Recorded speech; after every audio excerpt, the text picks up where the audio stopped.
Hello guys, हम देखते हैं कि सांता मरिया टीम किम के घर से आजिथ्री को लाने के लिए जा रही होती है। उन्हें पता चलता है कि बैकग्यून को आने में सुबह हो जाएगी। उनको देख किम थोड़ा ऑकवर्ड होता है। तभी वो आजिथ्री यानी कि जिया को ले जाने की बात करते हैं। किम उन्हें रोककर डिनर के लिए पूछता है तो वो मना कर देते हैं, पर किम उनके सामने खाने की डिश के नाम बताता है और उन्हें खाना खाने का लालच देने में कामयाब हो जाता है।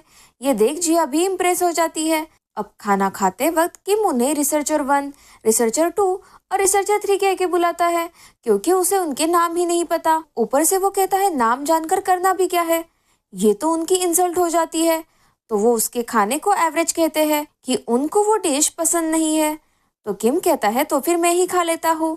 अब किम को समझाने के लिए जिया उससे बात करने के लिए साइड में ले जाती है। वो कहती है तुम्हें बिल्कुल भी मैनर्स नहीं है, तुमने इतना अच्छा खाना बनाया फिर भी उन्हें अपसेट ही कर दिया। तुम्हें उनसे फेवर चाहिए तो उनसे नेचुरली बात करो, उनके सवालों के ऑनेस्टली जवाब देना। अब खाने की टेबल पर वापस आने पर वो उन्हें उनके पेरेंट्स के बारे में पूछता है। फिर वो भी किम के पेरेंट्स के बारे में पूछते हैं। तो वो कहता है वो कब्र में आजू बाजू में लेटे हैं। ये सुन के वो थोड़ा ऑकवर्ड हो जाते हैं। तो वो पूछते हैं ये कैसे हुआ। तो किम कहता है उनकी कार से एक ट्रक ने टक्कर मारी और कार डिस्ट्रॉय हो गई, सिर्फ मैं ही जिंदा बचा। अब वो और भी ऑकवर्ड हो जाते हैं। दूसरी तरफ चेयुल को पता लगता है कि बैकग्यून न्यू इन्वेस्टर्स को ढूंढ रहा है, मतलब उसकी किम से नहीं बन रही। वो सोचता है ये तो गोल्डन चांस है उसे अपनी तरफ करने का। यहाँ सेंटा मरिया टीम का खाना खा के हो चुका होता है। किम कहता है तुम्हें ऐसा खाना खाने कहाँ मिलता होगा, अगर तुम लोग यहाँ रहोगे तो ये खाना रोज मिलेगा। तो रिसर्चर्स कहते हैं वो तो खाने का अपमान ना हो इसीलिए हमें खाना पड़ा, वरना खाना इतना भी अच्छा नहीं था। वो जा ही रहे होते हैं कि जिया उन्हें रोक लेती है कि खाना एंजॉय किया है तो बर्तन साफ करने में हेल्प करो, ये अच्छे मैनर्स नहीं है। तो वो रुक जाते हैं। जिया फीमेल रिसर्चर को रिक्वेस्ट करती है कि किम बुरा नहीं है, बस सोशली ऑकवर्ड है क्योंकि वो काफी समय अकेला रहा है। रिसर्चर कहती है अब बहुत लेट हो गया है, बैकग्यून ऑलरेडी नए इन्वेस्टर्स को ढूंढ रहा है। फिर किम जिया को अपने रूम में बुलाता है और उसके कंधे पर सर रखकर बैठ जाता है। फीमेल रिसर्चर्स के बर्तन धोके हो चुके होते हैं। तभी उसे क्लीनर रोबोट में कुछ खराबी दिखती है। जब किम बाहर आता है तो वो उसे रिपेयर कर रहे होते हैं। किम हाइपर होकर रोबोट को उनसे छीन लेता है। वो कहता है प्रीति तुम्हें क्या हुआ, कहीं लगी तो नहीं, तुम ठीक तो हो, उठ जाओ। रिसर्चर कहती है उसमें कुछ टूट गया था तो मैं रिपेयर कर रही हूँ। वो किम के हाथ से उसे छीनकर वापस रिपेयर करती है। जब वो ठीक हो जाता है तो किम खुशी से उसे गले लगाता है। उन्होंने उसे न्यू फेस भी दिया होता है। किम कहता है तुम ठीक हो, अब मेरे दिल को राहत मिली। फिर उस मशीन को किस भी करता है। ये देख वो सब हैरान होते हैं और खुश भी कि ये सच में एक मशीन को किस करता है, मतलब ये ठरकी नहीं है, ये ऐसा ही है। वो कहते हैं काम करके अब और भूख लग गई है। तो किम उन्हें चिकन और बियर ऑफर करता है। अब बियर पीते वक्त किम पूछता है मुझे समझ नहीं आया, मेरे इतने पैसे देने पर भी तुम लोगों ने मना क्यों किया। वो कहते हैं डॉक्टर बैकग्यून ने मन बना लिया है। किम को नींद आ जाती है। वो वही जिया के कंधे पर सर रखकर सो जाता है। सुबह जब किम की आंख खुलती है तब जिया और बाकी टीम वहां नहीं होती। बैकग्यून लैब में पहुंचता है तो रिसर्चर जिया को कहती है उसे बताना मत कि हम किम के घर सोए थे। लेकिन जैसे ही वो अंदर आते हैं बैकग्यून वही खड़ा होता है। तो जिया कहती है वो बैग लेने आई है। बैकग्यून बताता है कि उन्हें नया इन्वेस्टर मिल चुका है तो आजिथ्री का प्रीव्यू उन्हें देना होगा। यहाँ किम को कॉल आता है कि यूएस के जिन रिसर्चर्स ने बैकग्यून पर फ्रॉड का केस किया था वो केस पीछे लेने के लिए मान गए हैं। तो वो सांता मरिया टीम के पास जाकर डोर नॉक करता है। बैकग्यून के बाहर आने पर कहता है हमारी कंपनी के ऑफिशियल्स के उन रिसर्चर्स से कुछ कांटेक्ट थे। बैकग्यून गुस्से में कहता है मुझे तुम्हारी कोई हेल्प नहीं चाहिए, मैं अपनी रेपुटेशन खुद वापस हासिल कर लूंगा। किम कहता है आजिथ्री ने सही कहा था, मुझे लोगों से बात करना नहीं आता। किम सीधे बैकग्यून का हाथ पकड़ लेता है और उसकी एलर्जी देख बैकग्यून के होश उड़ जाते हैं। किम कहता है मेरी मदद करो। अब किम का डॉक्टर बैकग्यून को उसकी बीमारी के बारे में बता देता है। फिर भी वो सारी टीम के साथ वहां से निकलते हैं, पर रास्ते में बैकग्यून किम के बारे में ही सोच रहा होता है कि उसकी बीमारी का कोई इलाज नहीं मिला सिवाय आजिथ्री के। तो बैकग्यून वापस जाने का फैसला लेता है, लेकिन इस वजह से चेयुल का प्लान फंस जाता है क्योंकि नया इन्वेस्टर वही था। वापस आते ही किम उन्हें कॉन्ट्रैक्ट साइन करने को देता है। इस बार बेक्यून उसकी टांग खींचता है और जानबूझकर पूछता है कि कहीं तुम अपसेट तो नहीं हो। किम के पास कोई और चारा नहीं होता तो वो स्माइल करके कहता है नहीं नहीं।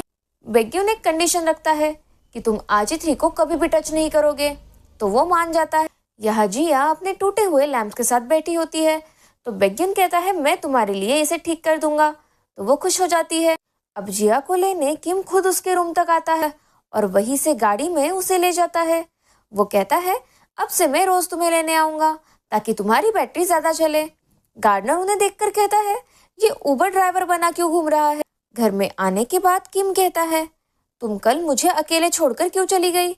मैं उठते ही कितना परेशान हो गया था, और अगर कोई मुझसे मिलने आए तो मेरे नजरों के सामने ही रहना।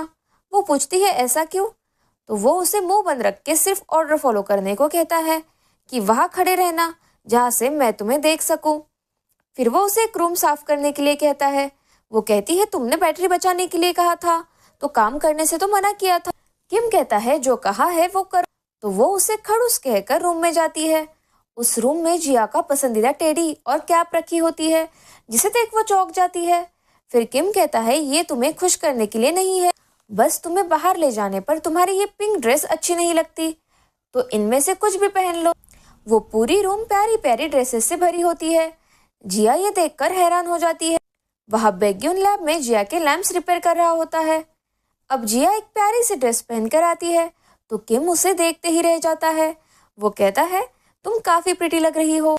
वो उसे टच करने ही वाला होता है कि खुद को रोक लेता है क्योंकि बेक्यून ने मना किया है।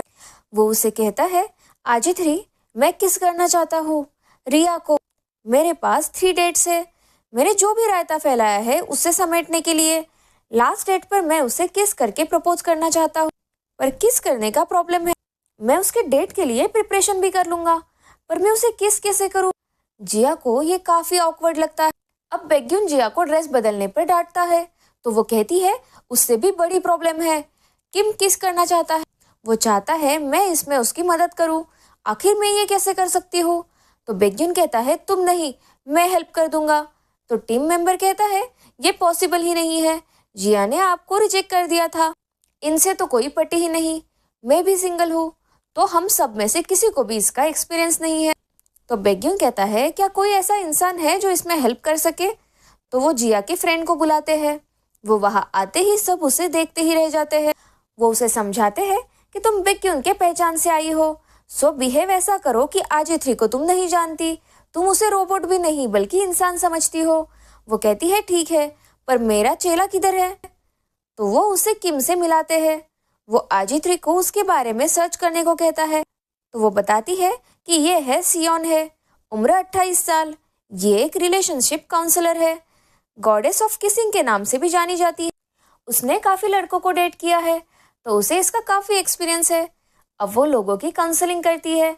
बेक्यून को कुछ काम आता है तो वो चला जाता है। अब वो किम को समझाती है कि किसी को भी किस करने से पहले 3 स्टेजेस से गुजरना पड़ता है। पहला, खुद को अट्रैक्टिव दिखाने की कोशिश करना, दूसरा एक रोमांटिक पल गुजारना, और तीसरा फिजिकल रिलेशनशिप की तरफ बढ़ने। इसीलिए 3 डेट्स जरूरी है। पर मैंने सुना कि तुम अपने पहले प्यार से डील कर रहे हो और उसे पहले से जानते भी हो, तो तुम डायरेक्टली किस की तरफ जा सकते हो। तो तुम्हारे पास टोटल 3 चांसेस है उसे किस करने के लिए। किम को उसकी बातें पसंद आती है, पर जैसे ही वो जिया से पानी मांगती है, किम कहता है वो नौकर नहीं है, वो मेरी फ्रेंड है। तो जिया वापस बैठ जाती। अब जिया की फ्रेंड को आइडिया आता है। वो कहती है जब एक लड़का और लड़की दोस्त होते हैं तब वो काफी क्लोज होते हैं, पर लड़की उसे अपना पार्टनर नहीं मानती, इसके लिए बस तुम्हें एक रोमांटिक पल जरूरी होता है। वो पूछती है मिस्टर किम, क्या आपने कभी इसे किस करने का सोचा है? तो किम जिया की तरफ देखता है, फिर कहता है नहीं। तो उसकी दोस्त कहती है ये तो और भी अच्छा है, अब हम नेक्स्ट स्टेप की तरफ बढ़ सकते हैं। यह लैब में फीमेल रिसर्चर के हाथ पे चोट लग जाती है, जिसे देख बेक्यून को चिंता होती है, तो उसके मन में भी बेक्यून के लिए फीलिंग जागती है। यह जिया की दोस्त सियोन है कहती है समझो कि तुम डेट पर हो और साथ साथ चलते रहो। अब वो वॉक करने लगते हैं तो उनके हाथ टकराने लगते हैं। वो दोनों ही थोड़ा ऑकवर्ड होने लगते हैं। तभी सियोन को एक आइडिया आता है। वो पीछे से आकर जिया को धक्का देती है। जिया गिरने ही लगती है तो किम उसे पकड़ लेता है और वो दोनों एक दूसरे की आंखों में खो जाते हैं। तभी सियोन कहती है, मिस्टर किम, क्या आप अब भी इसे फ्रेंड मानते हो? तो वो तुरंत ही दूर हट जाते हैं।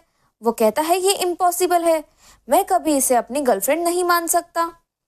तो सियोन उसके पास आकर उसके कानों में कहती है, अभी अभी आपने जो महसूस किया उसको टेंशन कहते हैं और ऐसे रोमांटिक पल में ही आपको किस करना है, ये कभी मत भूलना।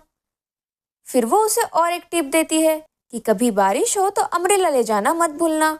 अब किम अपनी पहली डेट पर जाने के लिए अम्ब्रेला लेकर निकलता है तो बैक्यून आजिथी की सेफ्टी के लिए और बैटरी के लिए साथ आने को कहता है क्योंकि उसे अभी भी जिया की फिक्र होती है।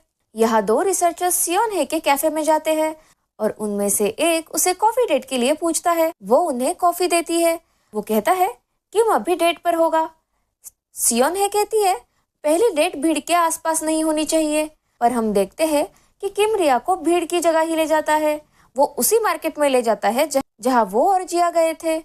वो साथ में वॉक करते हैं पर ये वैसा नहीं होता जैसे जिया के साथ था।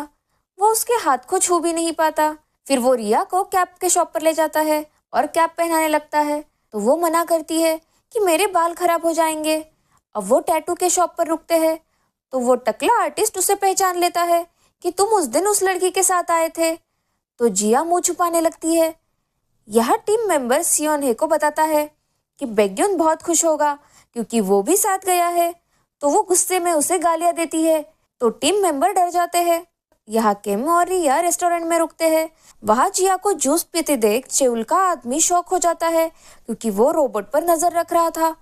अब रिया के पैर की चोट देख किम उसके लिए कंफर्टेबल सैंडल लेकर आता है और उसे पहनाता भी है।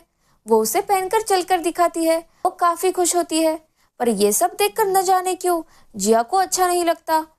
तभी रिया उन्हें नोटिस करती है और कहती है, वो साथ में अच्छे लग रहे हैं।